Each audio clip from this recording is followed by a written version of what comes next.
aparece con la penetración imperialista. Cada imperialismo se forma de 1870 a 1914.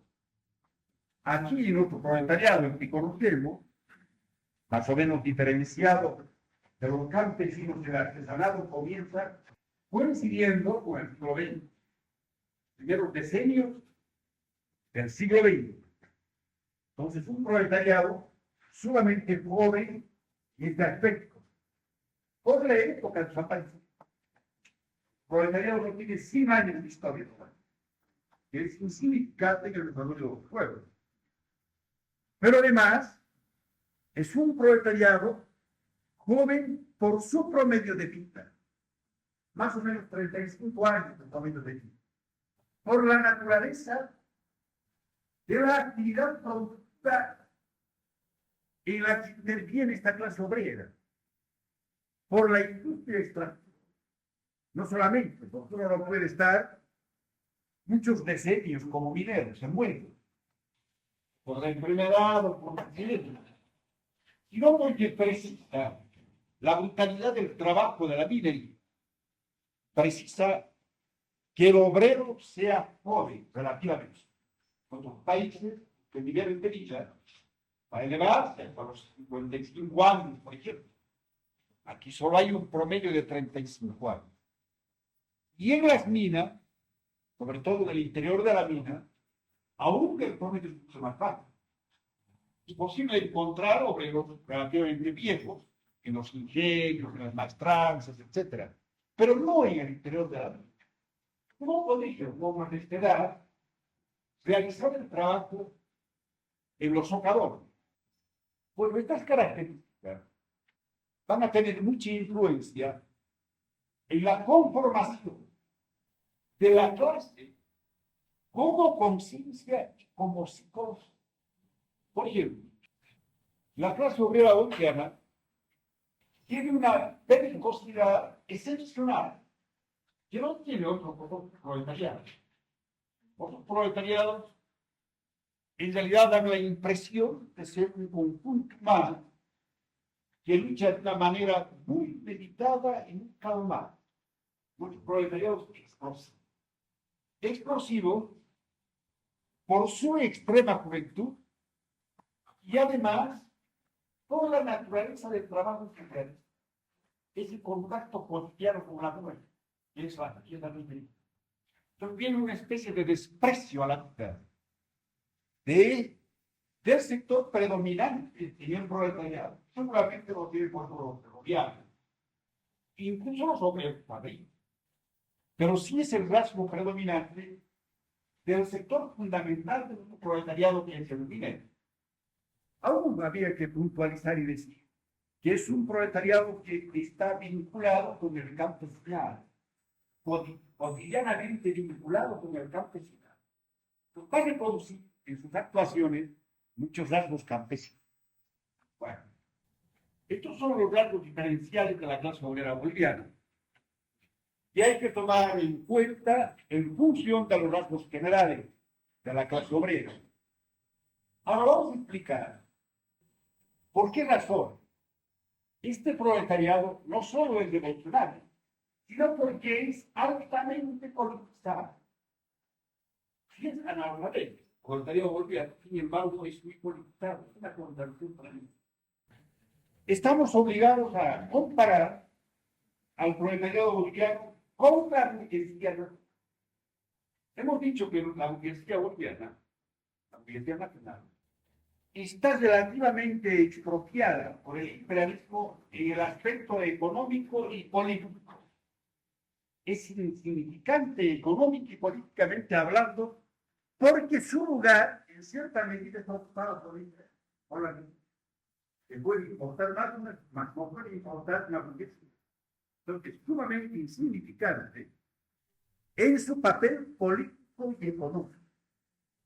Y cuanto más grande y relativamente más fuerte es la opresión imperialista, más insignificante es la burguesía nacional. Y ahora la relación de este hecho con el proletariado. ¿Cuál? ¿Qué relación existe entre este papel de la burguesía y el papel que debe jugar el proletariado? La burguesía nacional ha pasado al campo de la guerra, a pesar de tareas democráticas, a pesar de que esquemáticamente debería jugar un rol, trata de cumplir las tareas democráticas, su tarea. Pero, por la relación con el imperialismo, con el proletariado, hemos visto, la burguesía es nacional, en definitiva, aunque comience planteando medidas antiimperialistas, etcétera, concluye como tal. Ahora, ¿qué relación tiene eso con el proletariado? La actitud de la burguesía. ¿Qué reglas se puede establecer en relación al proletariado?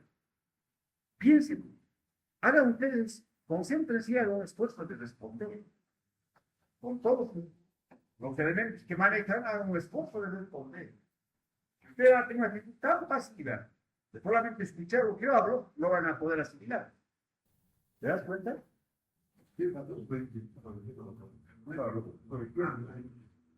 Se puede establecer una regla matemática. ¿Cuál? La contradicción del proletariado y la burguesía se agudiza en la medida en que la burguesía se vuelve cada vez más necesaria. El proletariado es más combativo, digamos. No, la combatir el proletariado no viene de él. No viene de esto la combatir. Hay una relación inversa entre el carácter reaccionario de la burguesía nacional y la actitud del proletariado. Cuanto más insignificante es la burguesía nacional, cuanto más pequeña es política y económicamente, es más gigante el proletariado nativo, aunque sea pequeño grupo. Se agiganta el proletariado en relación inversa a la insignificancia de la burguesía nacional.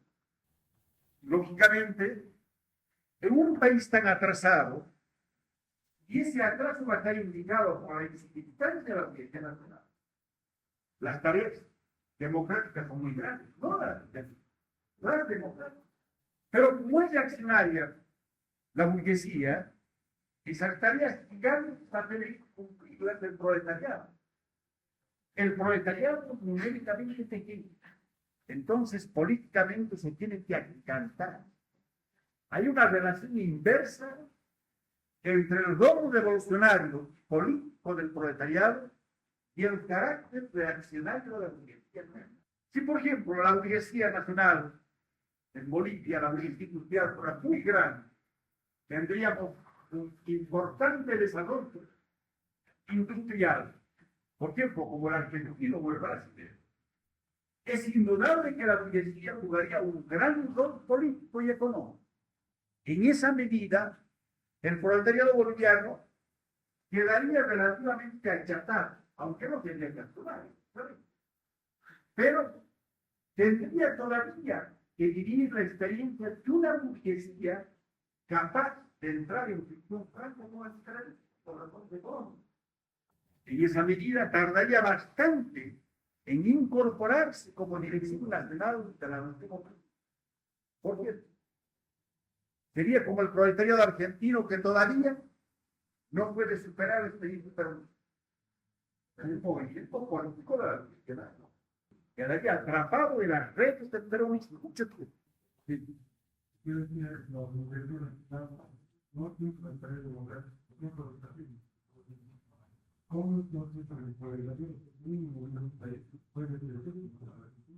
Por eso, no crecer numéricamente. El proletariado minoritario se va a potenciar políticamente al convertirse en dirección política de la nación de la mayoría. Claro, un proletariado si solo se queda aislado, 10% de la población aislada. Por eso, tiene que neutralizar su insignificancia numérica con su potencia política. Tiene que convertirse en dirección de la mayoría nacional. Porque hay una regla. Las revoluciones solo son mayoritarias, no minoritarias. No ha habido, y va a haber, nunca una revolución minoritaria. Solo tiene que ser mayoritaria. Ahora, ¿cómo convierto en mayoritaria la revolución de la clase obrera? Solo se transforma en dirección política de la nación obrera. Bueno, ahora vamos a hacer un resumen. ¿Sí? la misión o las posibilidades del centro revolucionario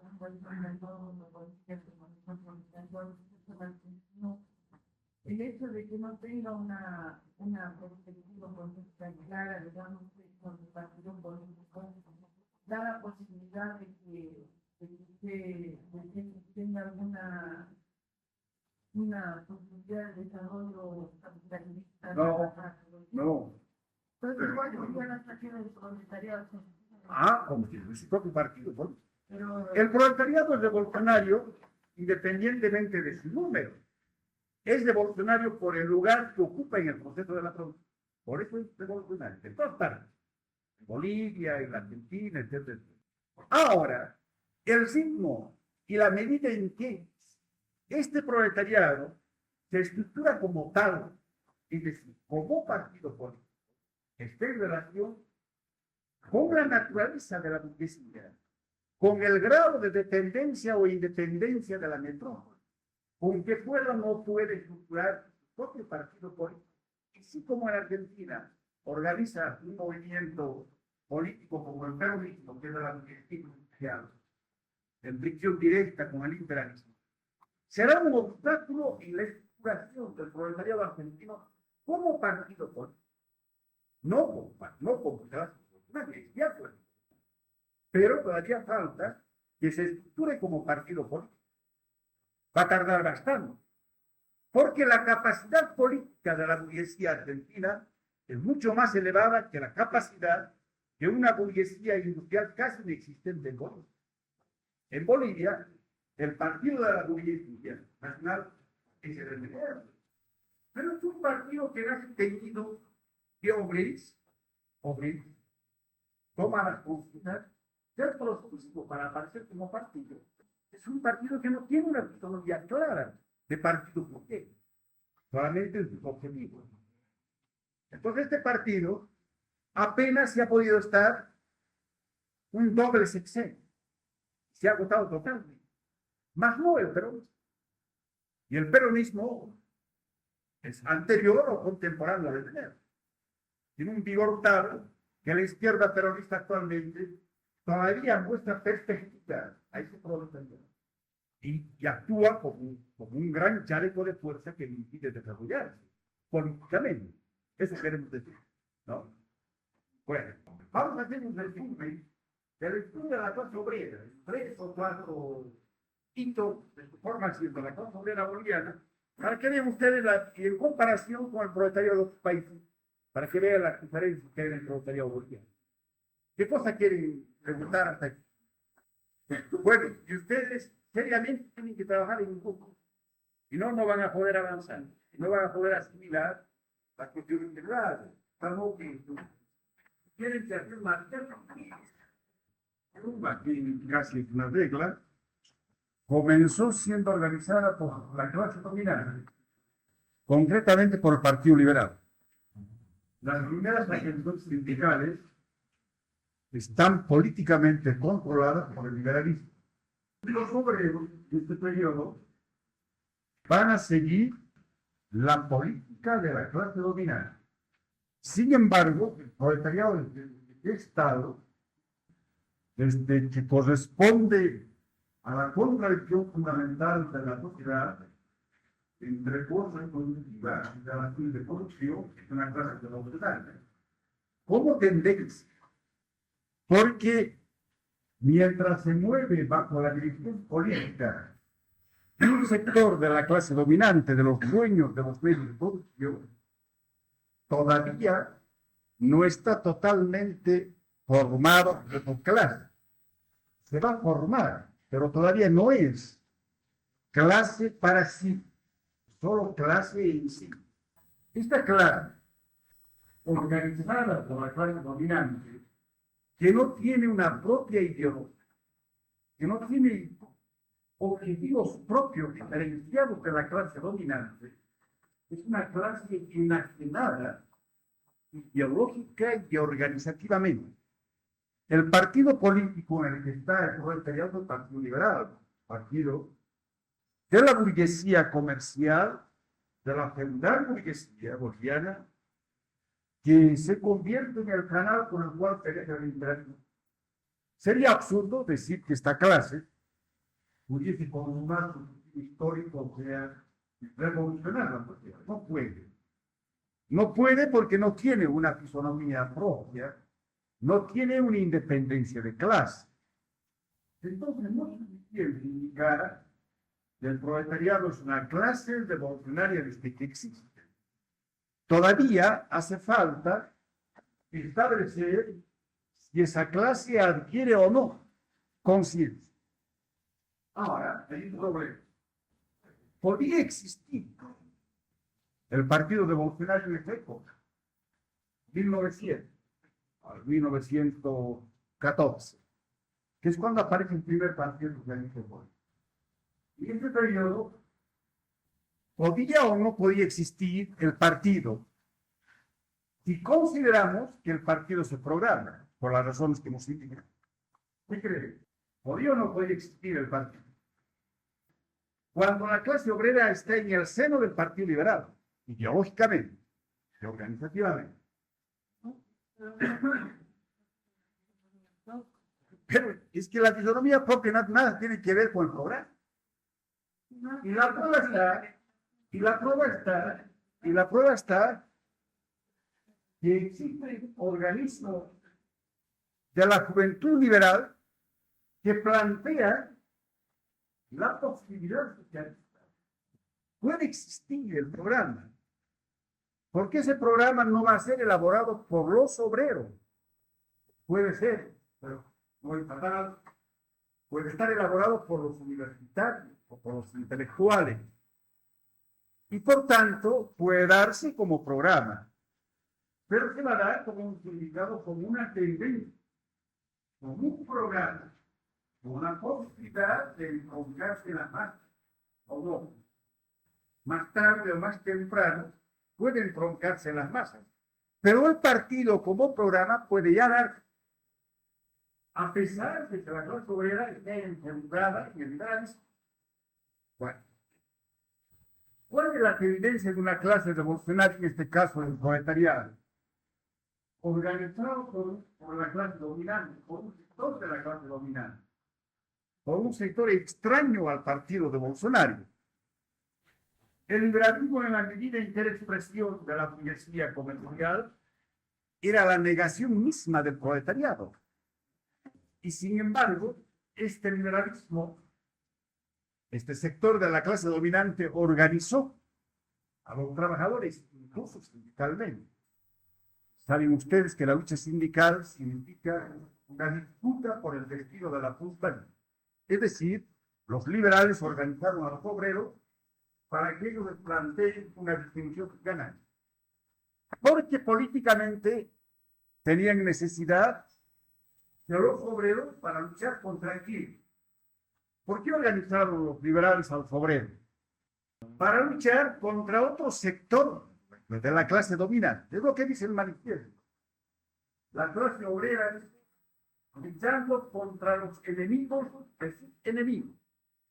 Luchando bajo las banderas de un sector de la clase dominante contra otro sector de la clase dominante. Eso es lo normal, como se forma la clase obrera en todas partes del mundo. Y también igual. Pero ¿cuál es la tendencia de una clase revolucionaria así, organizada por el enemigo de clase? ¿Cuál es la tendencia que lleva la clase revolucionaria? Por ser clase revolucionaria.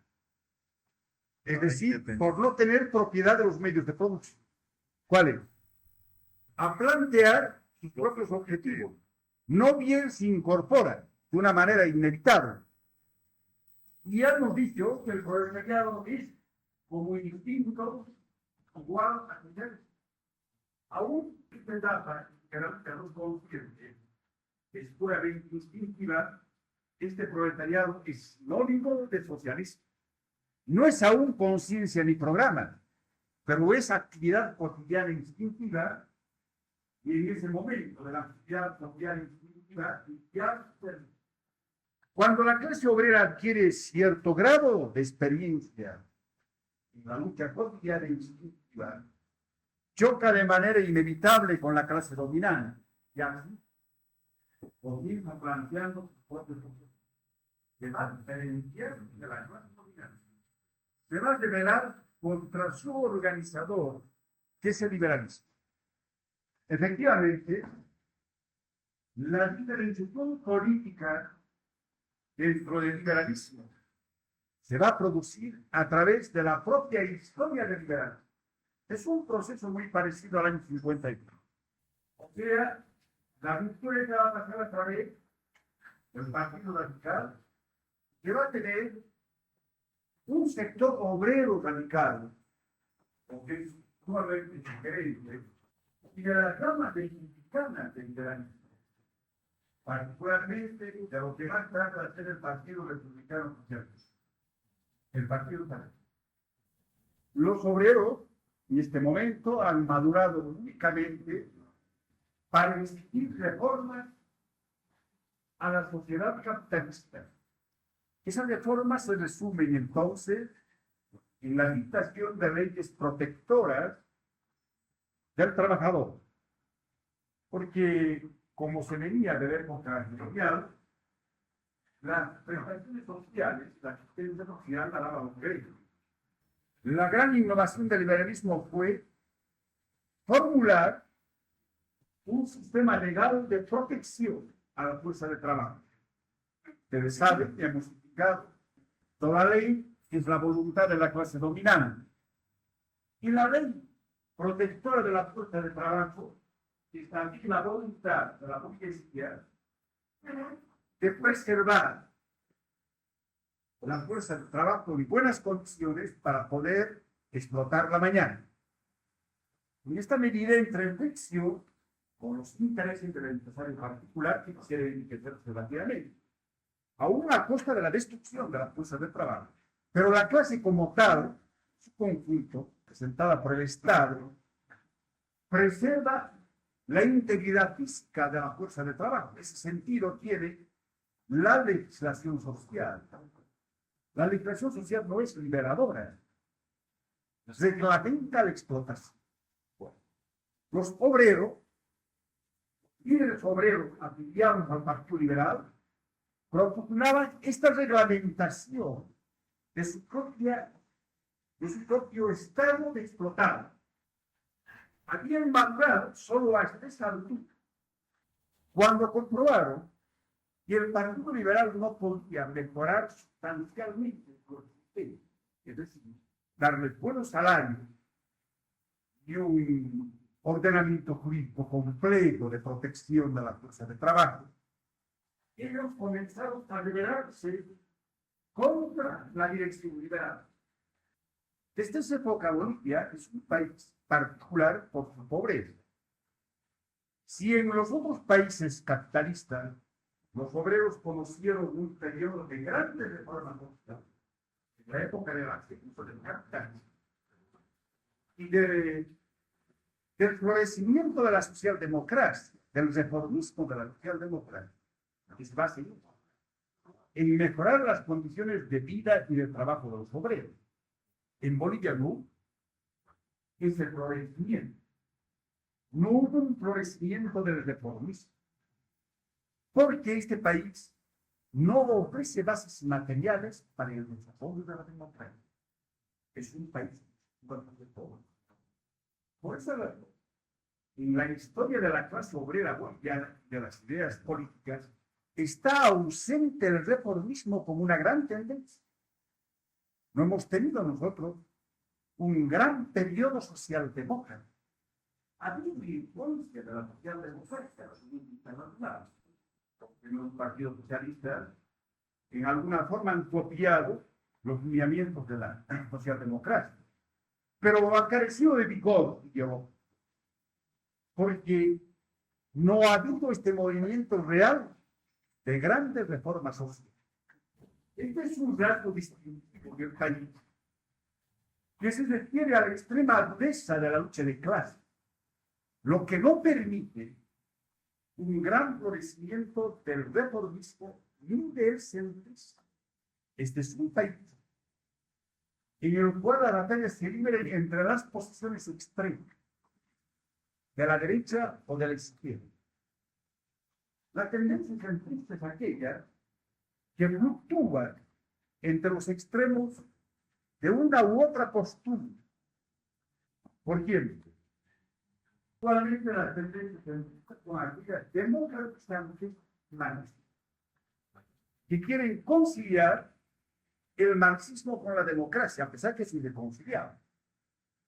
Ustedes saben, el marxismo no es demócrata. El marxismo es revolucionario, proletario. La democracia en sus múltiples facetas, incluyendo lo que se llama la democracia social, es una expresión de la democracia. En otros países existen grandes tendencias del pensamiento social que son centristas. Llegan a conciliar el marxismo con la democracia y crean el socialismo democrático. Un socialismo tolerante de las libertades burguesas y de los partidos. Tienen un gran porvenir. Marcan toda la huella durante toda una época. En otro país no. El centrismo democratizante en otros países no dura más de un par de años. Del año 78 ahora está haciendo aquí. Porque la realidad de la lucha de clase de extrema dureza no permite el florecimiento de estas tendencias tampoco definidas, híbridas. Históricamente es igual. El reformismo ha tenido muy poca cabida en el país, pero los obreros, para poder formarse como clase, han tenido necesariamente que pasar, que vivir su experiencia en la clase social. En caso, en el instrumento del imperialismo. Ahí se ha formado la clase obrera hoy. Es usted la forma cuya estructura en que va conformándose la clase. Va adquiriendo los elementos.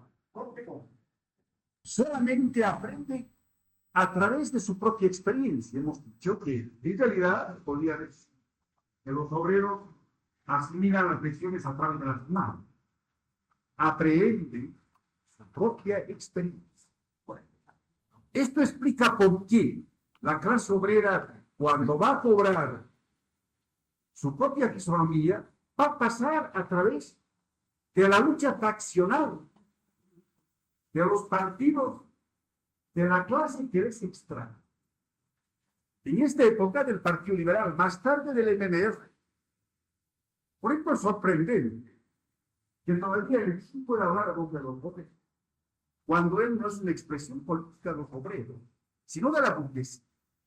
Él es una clase. Y sin embargo, puede todavía ahora hablar, a pesar de tanto recorrido de la clase obrera, a nombre de los obreros. En esa época, en la época del Partido Liberal, los opositores al partido de gobierno, que eran los miembros del Partido Radical y los miembros de las ramas republicanas del liberalismo, se convirtieron a su turno en portavoces de la clase obrera. Y los obreros vivieron la experiencia de estas fracciones del liberalismo. El Partido Radical fue una caricatura del Partido Radical francés. Un partido demócrata de la pequeña burguesía que tuvo un gran predicamento y aún tiene ahora. En la prensa van a ver que el bloque de izquierda, el frente de izquierda en Francia, está constituido por el Partido Comunista, el Partido Socialista y el Partido Radical, o una facción del Partido Radical. Es un partido demócrata socialista. Eso es posible en Francia porque existe una gran clase media que constituye el basamento social del reformismo, del legalismo. Bueno, los intelectuales liberales bolivianos intentaron remedar al Partido Radical sin que existiese un real basamento social para que pudiese existir y desarrollarse el Partido Radical. En el Partido Radical estuvieron liberales como Tomás Manuel Elí, que más tarde va a retornar al Delí y va a ser uno de los líderes del liberalismo, el famoso canciller de la guerra del Chaco, más tarde va a tener enorme figuración. Vicente Fernández Siqueira, un periodista, pero además están ahí algunos de los Otero, otro periodista, y Franz Tamayo. Ellos constituyeron el Partido Radical y arrastraron a la avanzada obrera detrás de sí. A esa avanzada obrera que había comprobado que el Partido Liberal no podía mejorar sus condiciones de vida. Se fueron detrás de los opositores. Detrás de un partido que les era extraño, el Partido Radical. Pero en el Partido Radical, esos obreros, esa avanzada obrera, organizadores de sindicatos, encontraron las primeras ideas sociales, porque el Partido Radical, muy curiosamente, se declaró el puente entre la democracia y el socialismo. Era un partido que se encaminaba al encuentro de las ideas sociales. Cuando en Colombia se discutió la pureza del sufragio, que como ustedes saben, debe ser la base de la democracia, es una ficción jurídica. Los hombres son todos iguales ante la ley, y si cada uno puede votar su voto de manera libre, está expresando su voluntad de construir los poderes del Estado y designa su representante por cuatro. De manera que el parlamentario es la expresión de la ciudadanía votante, interpreta sus ideas políticas. Esta ficción jurídica, porque los hombres no son iguales ante la ley, son desiguales, porque pertenecen a clases diferentes. Y el voto de un gerente no es igual que el voto de un peor, porque el gerente puede manejar a miles de votos, por su poder económico, y por tener los instrumentos de la cultura en sus manos. Esta ficción jurídica funciona en las metrópolis, donde hay desarrollo funcional. Evidentemente, el voto es relativamente libre si no se toma en cuenta las ideas de época son las ideas de la clase dominante, pero no se puede dar caso o hecho, como se ha dado en Bolivia.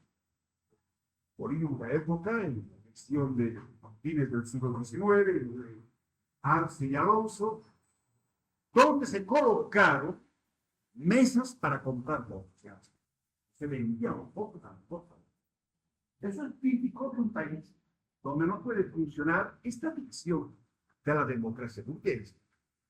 Los liberales se dividieron discutiendo sobre cómo viabilizar la pureza del sufragio.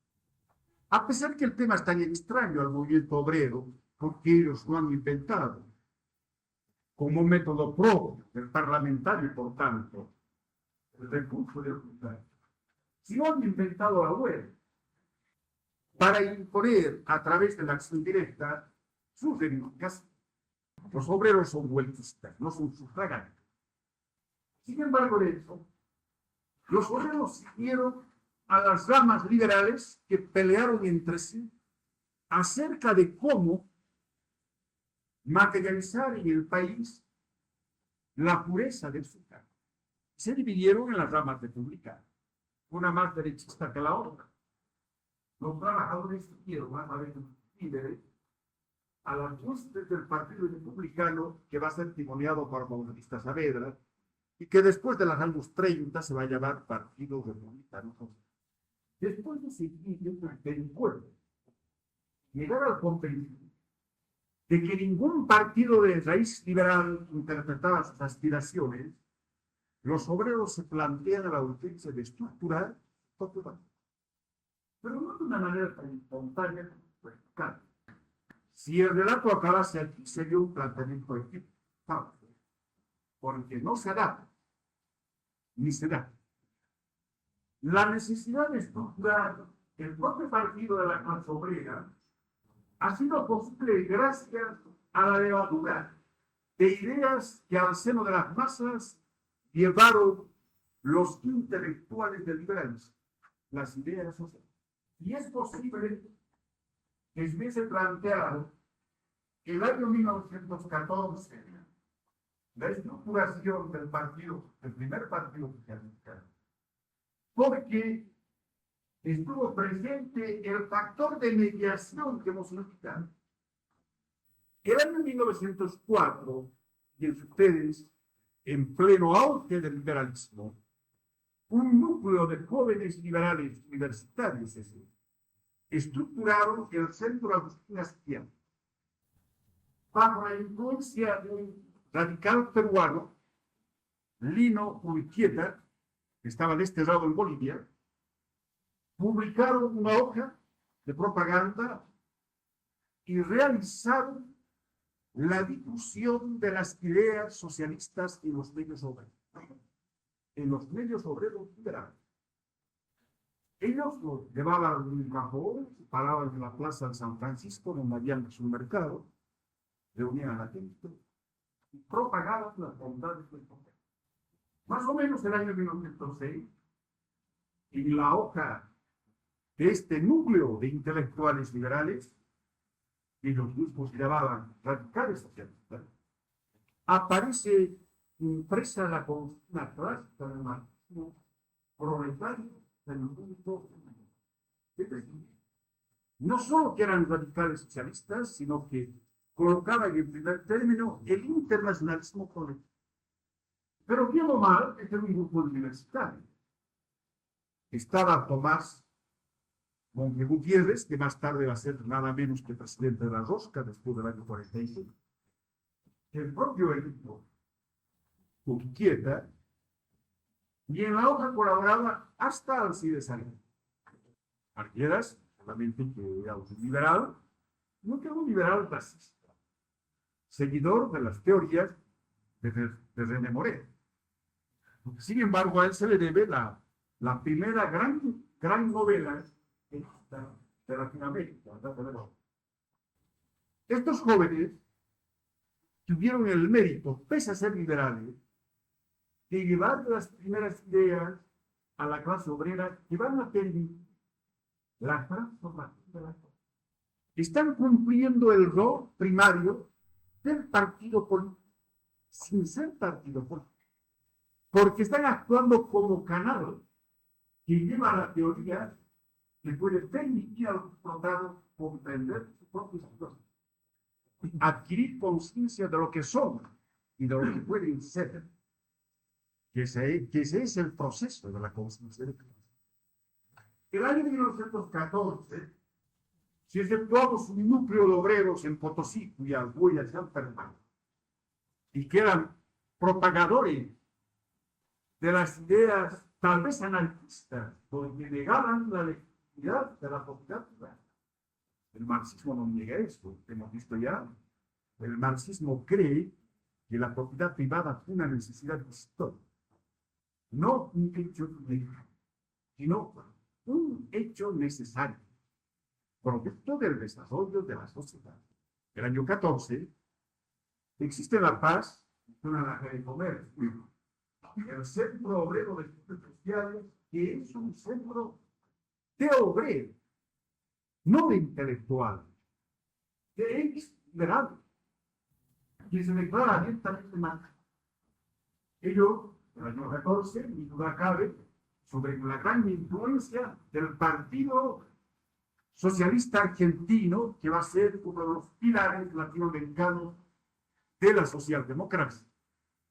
En ese centro se educaban los organizadores obreros de sindicatos y los organizadores de los partidos en una especie de Estado Mayor que formaba activistas teóricos.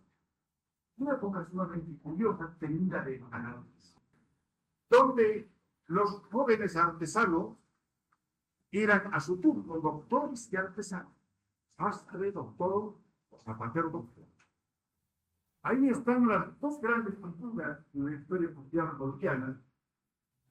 Mendoza Mamani, que era sastre abogado, y que llegó a ser el primer representante de la Tercera Internacional del Mundo. Asistió al Congreso de la Internacional en Buenos Aires, vivió todas las vicisitudes de la guerra contra la guerra, durante la guerra del Chaco, llegó destruido por las contradicciones internas de un movimiento socialista boliviano orgánicamente controlado por el estalinismo sin ser estalinista. Eso es consecuencia de la transversal. Pero además está una figura casi mítica en la historia social que es Salvatierra. Salvatierra era sastre abogado. Salvatierra desembocó en el anarquismo bajo el nombre de Roosevelt, escribió muchas obras literarias, entre ellos algunos dramas de carácter social, porque el anarquismo usaba el teatro como medio de propaganda. Aquí ustedes han venido al fuerte. Entonces la faceta anarquista del pensamiento social mundial, jamás en su vida seguramente un anarquista.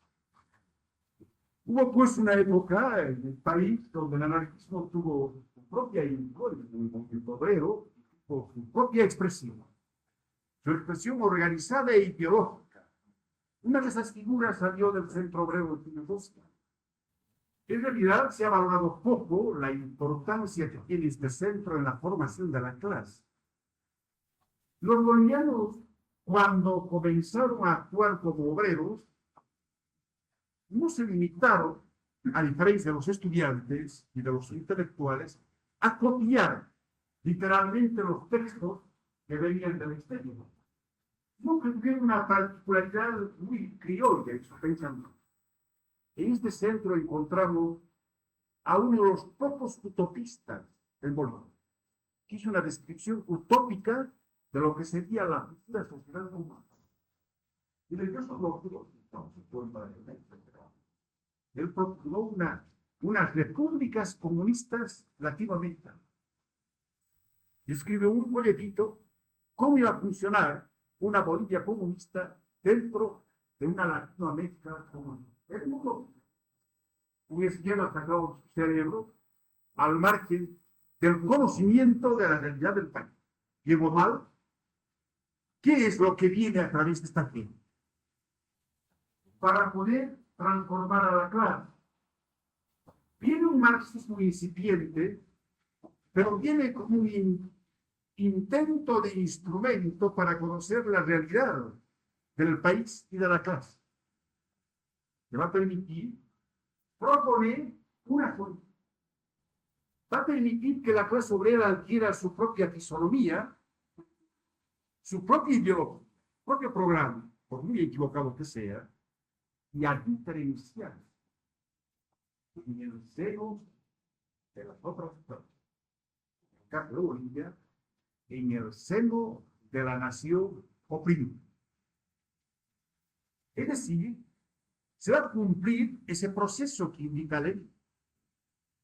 Hay que liberar a la nación, pero dentro de la nación hay que liberar al proletariado.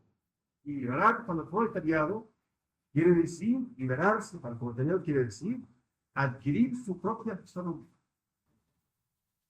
Después de esta experiencia en tiendas extrañas, la clase va a tener su propia experiencia en sus propios reinos.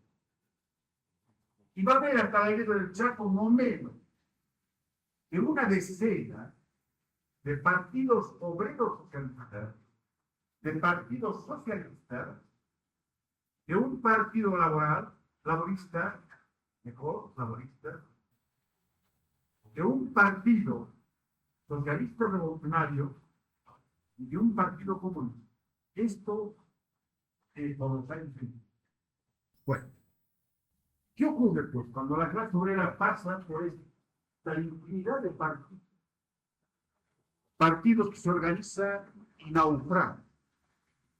Ninguno de ellos perdió, ni siquiera el Partido Comunista, porque lo que ahora conocemos como Partido Comunista no tiene nada que ver con el Partido Comunista clandestino del año 28. Son intentos de la organización del proletariado como clase. Porque paralelamente hay un fortalecimiento del movimiento sindical, pero no logran estructurar una central nacional. Hay una confederación de trabajadores que se organiza el año 25 en el segundo Congreso Nacional de Obreros, porque tampoco es cierto que los congresos obreros sean los congresos de la COP.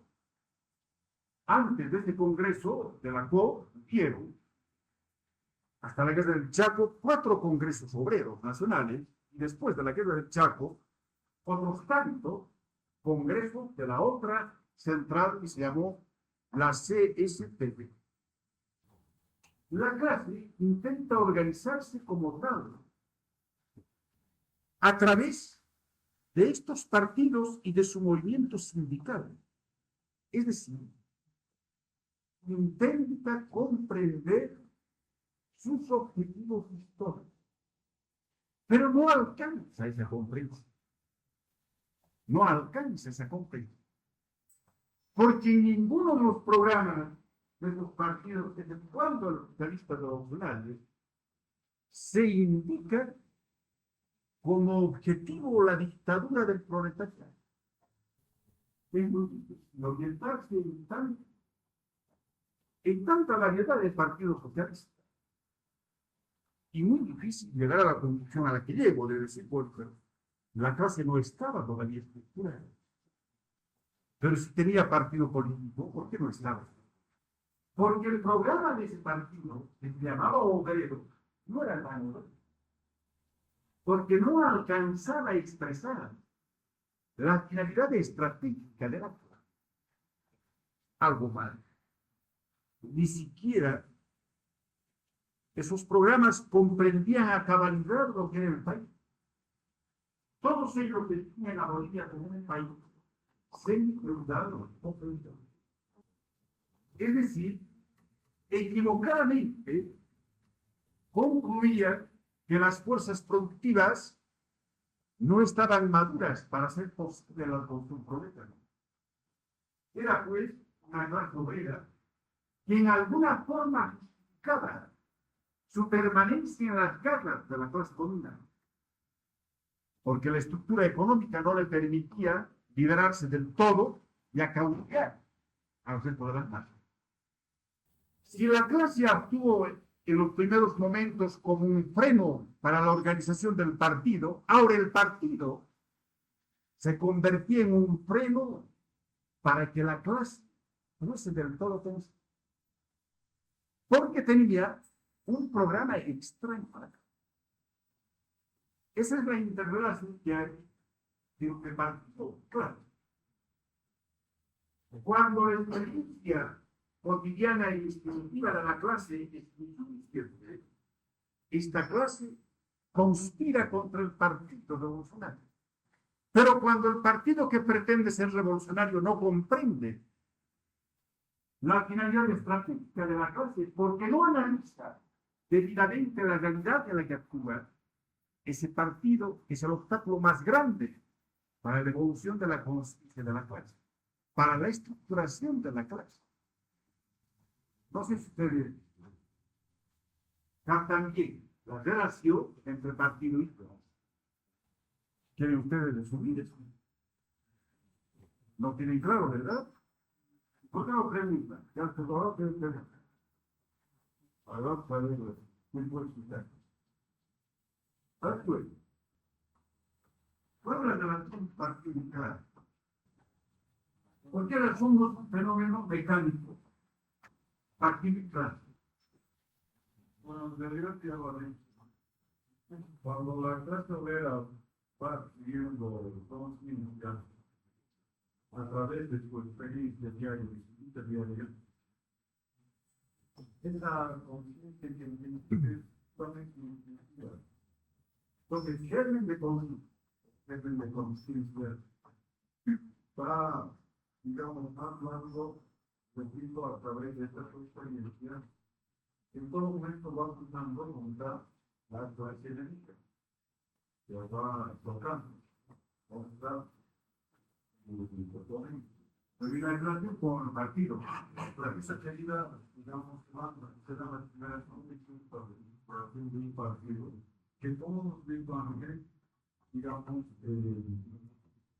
tienen que necesariamente expresar el decir por los partidos de la propia burguesía. Pero esto lleva a las primeras ideas socializantes. Es decir, que cuando la clase no ha llegado a cierto nivel, su propia experiencia es un obstáculo para la tranquilidad Oye, cuando la clase son los partidos liberales, un obstáculo a la clase, los obreros como obstáculo para la partido del Estado, porque carecen de la suficiente experiencia que les permita diferenciar en una medida necesaria del partido liberal. Por tanto, no plantean todavía como necesidad la aparición del partido obrero. No es en 1900 que se plantea esta necesidad, no la hay una cosa.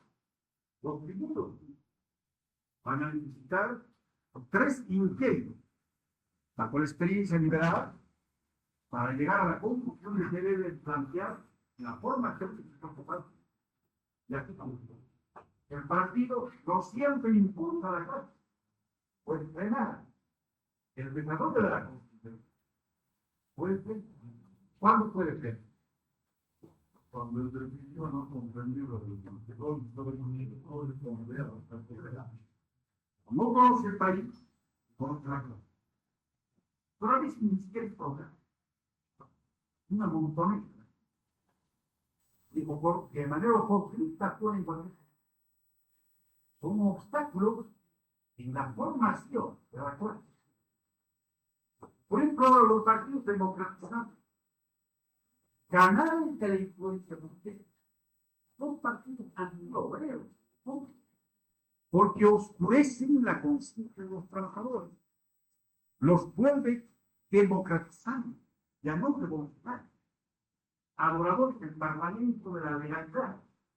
En esa medida son enemigos, obstáculos en el camino de la estructuración de la clase, de la comprensión de sus verdaderas tareas.